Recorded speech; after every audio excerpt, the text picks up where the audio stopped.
Goeiedag, ek groet jou in die kosbare naam van Jesus Christus.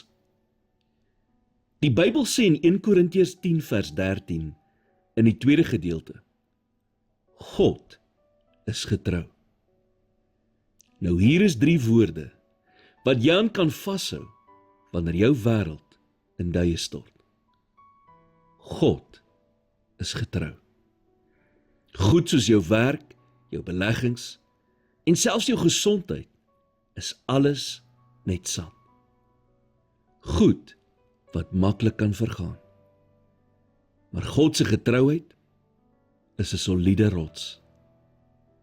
Hy is getrou aan jou waar jy jouself ook al bevind.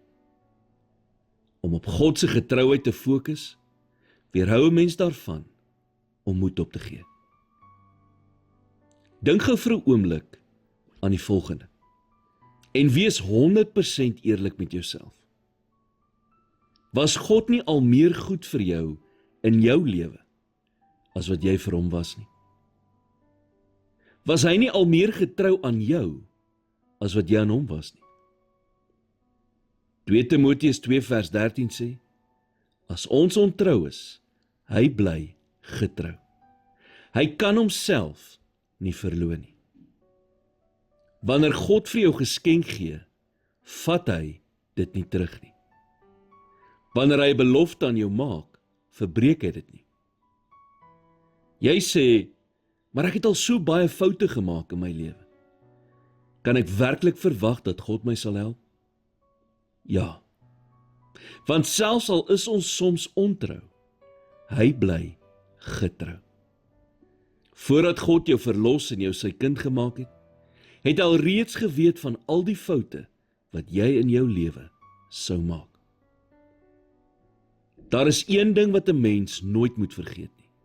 En dit is, jou foute mag jou dalk buite God se wil plaas, maar dit sal jou nooit buite God se bereik plaas nie. Selfs toe Abraham gesterf het, het God sy belofte aan hom onthou en sy kinders deur die geslagte heen geseën. Hoekom is dit belangrik om te weet? Want wanneer jy God se getrouheid in jou lewe begin raak sien, moedig dit jou aan om ook aan hom getrou te wees. Here, U is getrou in alles wat U doen. Vergewe my vir die kere wat ek U bevraagteken, oor my omstandighede kla of my rug op U draai.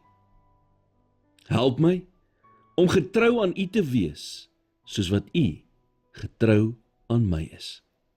In Jesus naam bid ek dit.